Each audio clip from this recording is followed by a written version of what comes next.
Let's go Dolphins! What would you do if I told you that the most decisive play in the Miami Dolphins' last game, the one that practically guaranteed the victory, wasn't orchestrated by any coach? What if I told you that the person responsible for it was a player who, faced with chaos and a complete communication breakdown, took responsibility and decided the fate of the game alone? Sounds like a movie script, doesn't it? But it happened. And more than that, it reveals a very serious problem that could be jeopardizing the Dolphins' entire season, even with the wins accumulated in recent weeks. Before I tell you everything that happened, and believe me, it's a worrying situation, click the like button if you're one of those fans who shout "Go Dolphins," even in the toughest moments. And comment below, "Go Dolphins." My heart bleeds blue and orange to show that you're here for whatever comes, in joy and in sorrow. Because we're going to talk honestly, without filters, about what's been happening behind the scenes this season, where the team seemingly aims for the Super Bowl but appears to be navigating a minefield of mistakes, questionable decisions, and leadership failures. Ready? Then get ready, because what comes next might change your perspective on the Miami Dolphins this season. Without further ado, let's go. In their recent victory against the Saints, marking their third consecutive home win, the Dolphins not only showcased physical strength in the running game but also exposed one of the most bizarre and dangerous moments of the entire season. What was supposed to be a crucial defensive play almost turned into an absolute disaster, all because of an unbelievable communication error. During the Saints' two-point conversion attempt, which would have tied the game at 19-19, a headset malfunction prevented Anthony Weaver's defensive call from reaching the players. And the most shocking part? It was linebacker Tyrell Dodson who, instinctively and with cold blood, decided what the play would be. He himself gathered the defense and determined, let's go with 4 on pressure, man-to-man coverage, with help from a safety deep downfield. The result? An interception by Megan Fitzpatrick, who returned it for 2 points, sealing the victory. But wait, where was Mike Mcdaniel at that moment? According to the coach himself, he considered calling a timeout,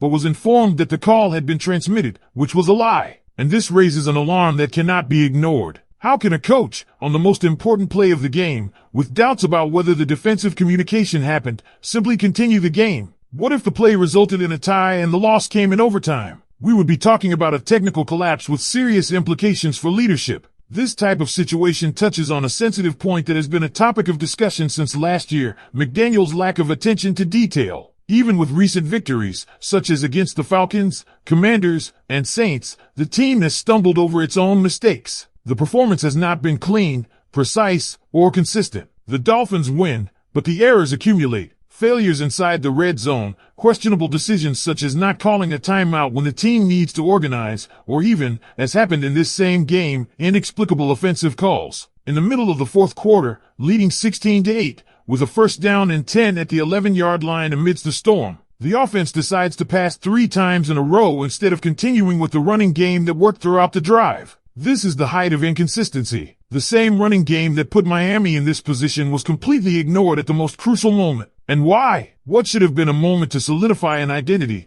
that of a physical team that runs aggressively and commands respect, becomes an enigma. And this generates frustration, not only for the fans, but for anyone who understands that building a contender isn't just about winning easy games, but about dominating in the details. Mike McDaniel spoke about the change in tone on the offensive line, the aggressiveness, the commitment. And indeed, Devin Achane has been an absolute star, rushing for over 1,000 yards for the first time in his career, with 130 in this last game alone. The team finally seems to have understood that the foundation for sustainable victories lies in running the ball well and controlling the clock. But all of that becomes empty rhetoric when, in crucial moments, the decisions continue to be wrong. And that's where the bigger question arises. Is McDaniel ready to lead this group to the Super Bowl? Because if the fan looks coldly, the recent results are deceiving. The victories came against teams in total collapse: Falcons, Commanders, Saints. These are 3 of the worst records in the league. And even in those games, the Dolphins weren't as dominant as they should have been. There are more mistakes than successes, more improvisation than process. And even when they win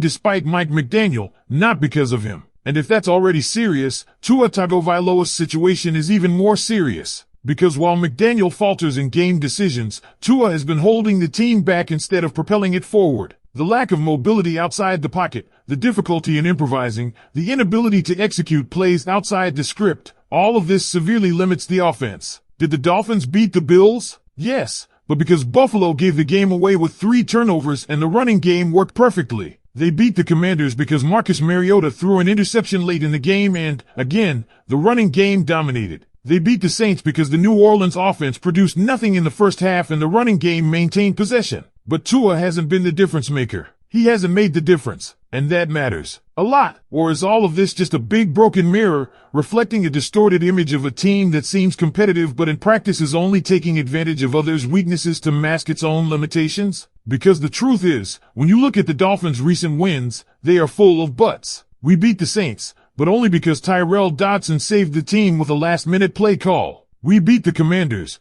but it was thanks to the utter inefficiency of one of the league's most limited offenses. We beat the Falcons even they can't beat the Jets. We're winning, yes, but are we learning? Are we growing as a team? Are we correcting the mistakes that have cost us seasons in the past? And it's at this point that the fans' frustration is justified. Because if we want to talk about the Super Bowl, if we want to think big, as the Miami Dolphins fans have always deserved, then we can't accept victories that smell of moral defeat. We can't accept that. With the game on the line, communication between the coach and the defense fails. We can't accept inconsistent decisions, like abandoning the running game at the most critical moment of the match. And we definitely can't accept that our quarterback is holding back the team instead of elevating it. Mike McDaniel may be creative, he may have an interesting offensive mind, he may even achieve some important victories. But his persistent lack of attention to detail, his inability to adapt the game plan to what's working on the field, and his reluctance to make bold and responsible decisions when the game demands it, all set a very low ceiling for a team that has one of the most talented rosters in the AFC. We're talking about a coach who, even with everything at his disposal, seems not to know what to do when things go off script. And that, in January, against truly prepared teams, will be costly. And Tua? The discussion is even more delicate, because while many fans want to believe he's the guy, the games show the opposite. It's not hate, it's not persecution,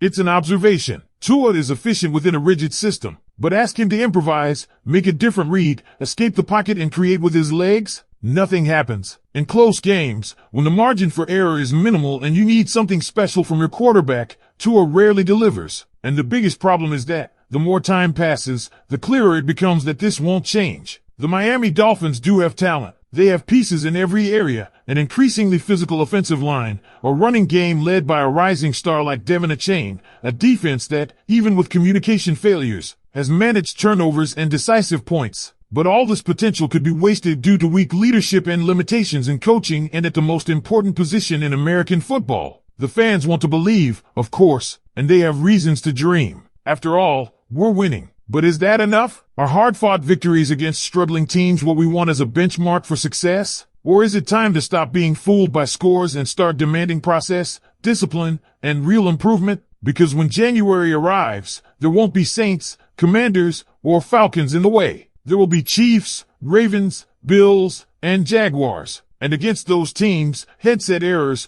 poorly thought-out decisions, and a quarterback who simply doesn't improvise will not be forgiven. So, fans, I want to know from you, do you think Mike McDaniel and Tua Tagovailoa have what it takes to take the Dolphins to the next level? Or is it time for the franchise to make changes before this roster wastes another season? Comment below and tell me, go Dolphins! Can we reach the Super Bowl?